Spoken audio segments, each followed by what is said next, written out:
Welcome back to another episode of Out Loud Geek, where we discuss news and views about pop culture, science fiction, fantasy, food, cooking, the outdoors, and more.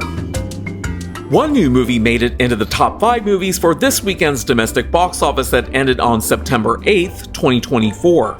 And the cumulative total earnings for this weekend's top 5 movies at the domestic box office rose to $130.1 million, which was around a 173.83% increase over last weekend's similar cumulative total of $47.5 million, and pushed the cumulative total back over $100 million for the first time in 3 weeks since the weekend that ended on August 18th. So this was a happy weekend for movie theaters. But before proceeding, I'd like to ask everyone to please like this video, please leave a comment, please subscribe to support this channel, and please press the bell to receive notifications. Thanks!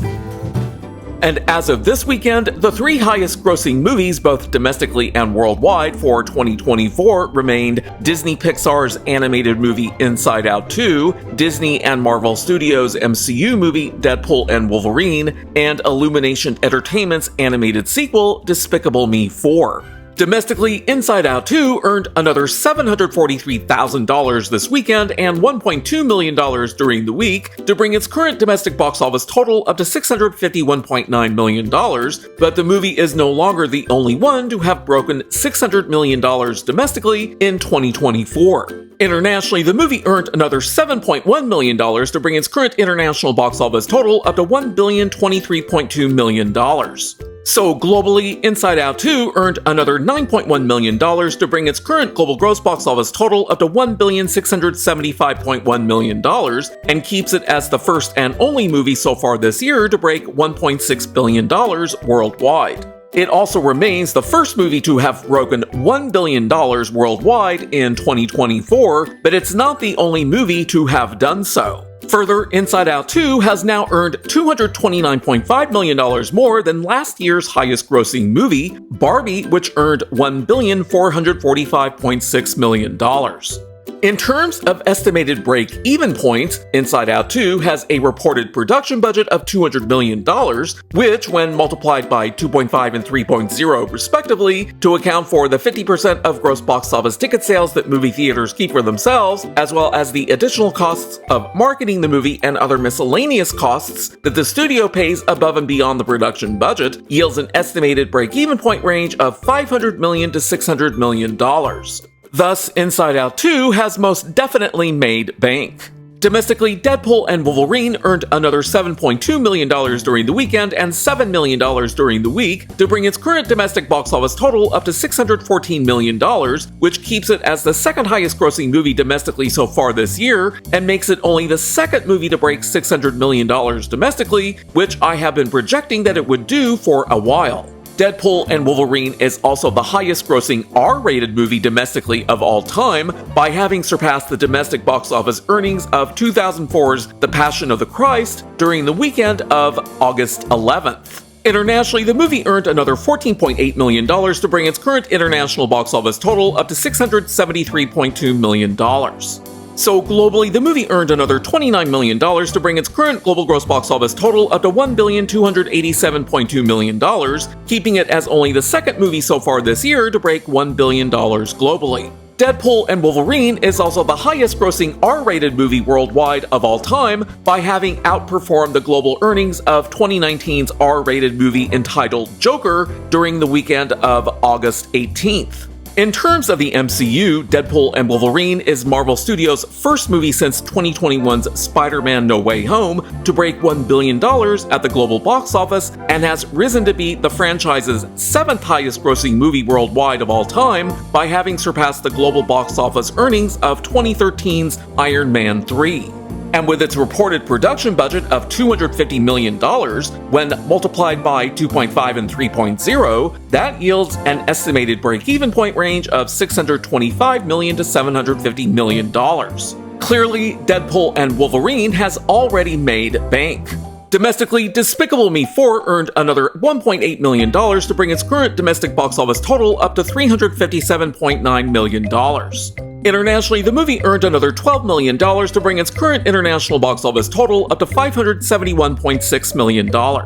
So globally, the movie earned another $15.7 million to bring its current global gross box office total up to $929.5 million, which keeps it as only the third movie so far this year to break $900 million globally. And for Despicable Me 4, with its reported production budget of $100 million, when multiplied by 2.5 and 3.0, that yields an estimated break-even point range of $250 million to $300 million respectively. Thus, Despicable Me 4 has already made bank. So this weekend's top 5 movies at the domestic box office included the following. The long-awaited sequel, Beetlejuice Beetlejuice, opened at number 1 and was produced by Plan B Entertainment, Tim Burton, Warner Brothers, and several other companies. Deadpool and Wolverine fell to number 2. Rawhide Pictures and MGM Entertainment Group's biopic entitled Reagan rose to number 3. Scott-Free Productions and Brandywine's movie entitled Alien Romulus fell to number 4. And finally, Wayfarer Studios and Sony Pictures' romantic drama It Ends With Us fell to number 5.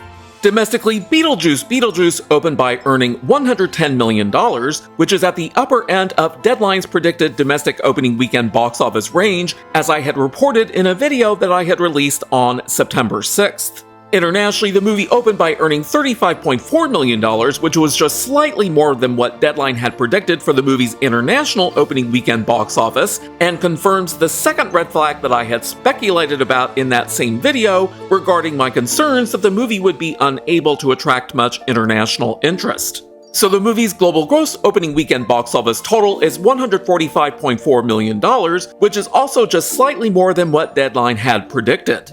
Since I have already spoken about the box office earnings for Deadpool and Wolverine, we'll move on to Reagan. Domestically, the movie earned another $5.2 million to bring its current domestic box office total up to $18.5 million. And since the movie hasn't yet earned anything worth reporting internationally, its current domestic box office total is also its current global gross box office total. Domestically, Alien Romulus earned another $3.9 million to bring its current domestic box office total up to $97.2 million. Internationally, the movie earned another $22.5 million to bring its current international box office total up to $217.2 million. So globally, the movie earned another $31 million to bring its current global gross box office total up to $314.4 million. Domestically, It Ends With Us earned another $3.8 million to bring its current domestic box office total up to $141.4 million. Internationally, the movie earned another $18 million to bring its current international box office total up to $168 million. So globally, the movie earned another $25.7 million to bring its current global gross box office total up to $309.4 million. And given the movie's very low production budget of only $25 million, which would give the movie a mid-range estimated break-even point of around $62.5 million, the movie has already made bank. I'm also continuing to track several other movies that are no longer in the top 5, which includes the following. In its 7th weekend at the box office, Universal Pictures, Warner Brothers, and Amblin Entertainment sequel entitled Twisters fell to number 7. In its 10th weekend at the box office, Despicable Me 4 clung to number 9. In its 13th weekend at the box office, Inside Out 2 fell to number 13. In only its 3rd weekend at the box office, The Crow, which was produced by 9 separate studios, fell to number 16. And after 4 weekends at the box office, Lionsgate Films' video game-based movie Borderlands appears to have been pulled from domestic theaters, but it earned a small amount of money over the course of last week. Domestically, Twisters earned another $2.3 million to bring its current domestic box office total up to $264.6 million. Internationally, there were actually new reported earnings of $2.5 million to bring its current international box office total up to $101.2 million. So globally, the movie earned another $8.5 million to bring its current global gross box office total up to $365.8 million. Since I already talked about the box office earnings for Despicable Me 4 and Inside Out 2, we'll skip those and go to The Crow. Domestically, the movie earned another $127,000 to bring its current domestic box office total up to $9.2 million. Internationally, the movie earned another $4.9 million to bring its current international box office total up to $9.5 million. So globally, the movie earned another $5.9 million to bring its current global gross box office total up to $18.7 million. Domestically, Borderlands earned another $35,000 during the week to bring its current domestic box office total up to $15.5 million. Internationally, the movie earned another $353,000 to bring its current international box office total up to $15.8 million. So globally, the movie earned another $388,000 to bring its current global gross box office total up to $31.3 million. Now, to know whether these movies are going to break even or not, as well as how much money they might be losing, we need to look at their production budgets, which we can then multiply by 2.5 for a single mid-range estimated break-even point, or by both 2.5 and 3.0 for a broader estimated break-even point range. But if there's a reported value for the movie's marketing and distribution budget, we can add that to the movie's production budget for a total cost, and then multiply the sum by 2 to yield a more accurate estimated break-even point. For Beetlejuice Beetlejuice, with its reported production budget of $150 million, that yields an estimated break-even point range of $375 million to $450 million. For Alien Romulus, with its reported moderate production budget of $80 million, that yields an estimated break-even point range of $200 million to $240 million. For Twisters, with its reported production budget of $200 million, that yields an estimated break-even point range of $500 million to $600 million. For The Crow, with its reported production budget of $50 million, that yields an estimated break-even point range of $125 million to $150 million. For Borderlands, with its reported production budget of $115 million and its reported marketing and distribution budget of $30 million, that gives us a total cost of $145 million, which when multiplied by 2 yields an estimated break-even point of $290 million. In this video, I am no longer projecting or never previously projected what the final domestic or global gross box office earnings might be for the movies Twisters, The Crow, or Borderlands, because their expected future earnings are either currently too small, possibly non-existent, or going unreported. For Twisters, with its reported global gross box office earnings of $365.8 million and its estimated break-even point range of $500 million to $600 million, the movie currently stands to lose somewhere on the order of $134.2 million to $234.2 million in global gross box office revenue. For The Crow, with its reported global gross box office earnings of $18.7 million and its estimated break-even point range of $125 million to $150 million, the movie currently stands to lose somewhere on the order of $106.3 million to $131.3 million in global gross box office revenue. For Borderlands, with its current global gross box office earnings of $31.3 million and its estimated break-even point of $290 million, the movie currently stands to lose somewhere on the order of $258.7 million in global gross box office revenue. Then by dividing the global gross box office revenue losses by 2 to account for the 50% of gross box office ticket sales that movie theaters keep for themselves, the affected studios currently stand to lose the following.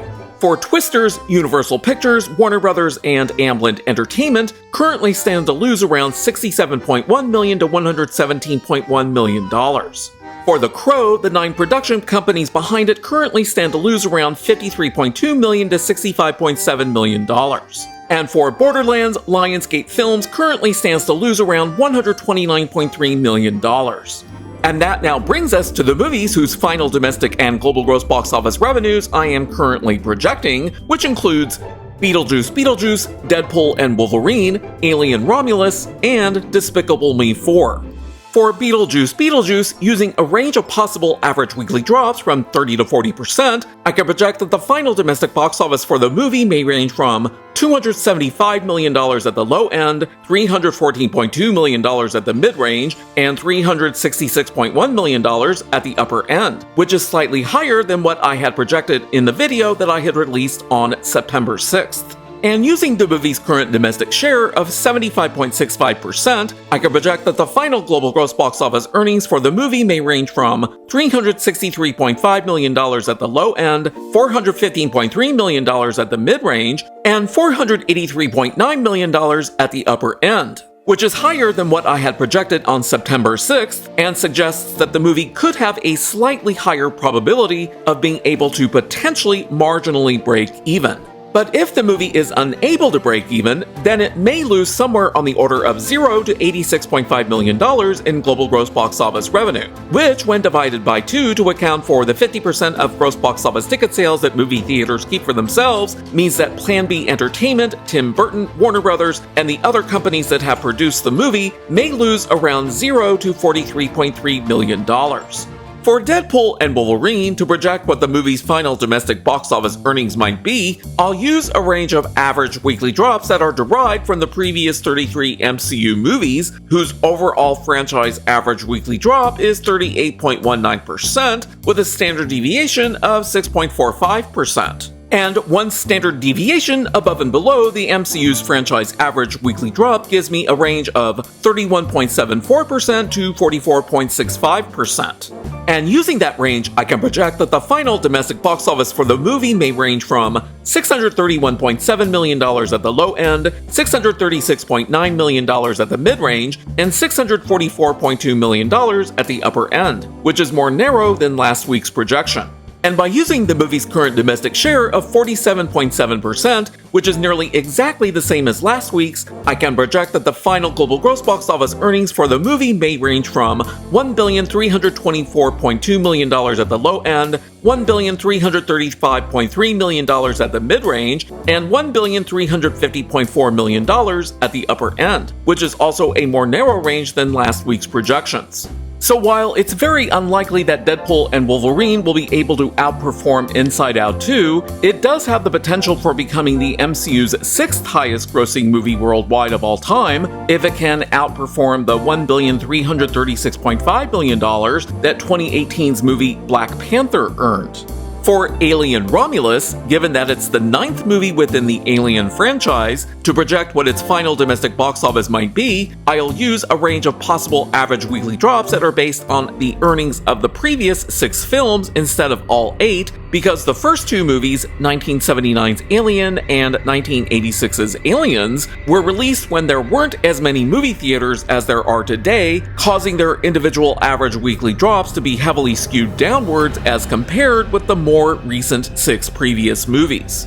Thus, from the 6 previous movies, I get a limited franchise average weekly drop of 39.57%, with a standard deviation of 9.2%, which allows me to create a possible range of average weekly drops that are one standard deviation above and below that limited franchise average. And that range is 30.37% to 48.77%. So using that range, I can project that the final domestic box office earnings for Alien Romulus may range from $106.1 million at the low end, $110.2 million at the mid-range, and $116.6 million at the upper end, which is a more narrow range than last week's projection.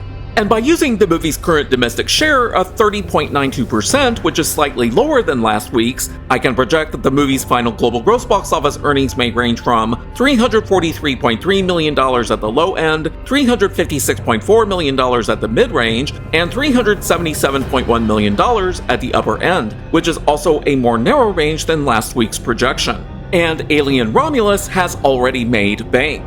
Now, as for the movie Despicable Me 4, given that it's actually the 6th movie in a franchise that began in 2010, I can use box office data from the franchise's previous 5 movies to calculate a franchise average weekly drop of only 27.18%, which is very good. And using the related standard deviation of 4.94%, I can create a statistically defined range of possible average weekly drops for Despicable Me 4 that's one standard deviation above and below the franchise average, which gives me a range from 22.24% to 32.13%. And using that range, I can project that the final domestic box office earnings for the movie may range from $365.4 million at the low end, $367 million at the mid-range, and $369.1 million at the upper end, which is a slightly lower range than last week's projection. And by using the movie's current domestic share of 38.5%, which is slightly lower than last week's, I can project that the final global gross box office earnings for the movie may range from $949 million at the low end, $953.3 million at the mid-range, and $958.7 million at the upper end, which is a more narrow range than last week's projection. So Despicable Me 4 is currently destined to remain the 3rd highest grossing movie both domestically and worldwide, behind Inside Out 2 and Deadpool and Wolverine. Thus, The Crow, Borderlands, and Twisters are definite flops. Beetlejuice Beetlejuice could marginally break even, but Alien Romulus, Deadpool and Wolverine, Inside Out 2, Despicable Me 4, and It Ends With Us have all made bank. Thanks for watching today, and a huge thanks to everyone who has subscribed to our channel. We appreciate your support. If you enjoyed this video, please press the like button, and please feel free to share a comment. If you'd like to help support this channel, please press the red subscribe button, and please press the bell to receive notifications for new content. You can also find us on Facebook, Instagram, Threads, and Twitter by clicking on the links in the description. Until next time, this is Out Loud Geek.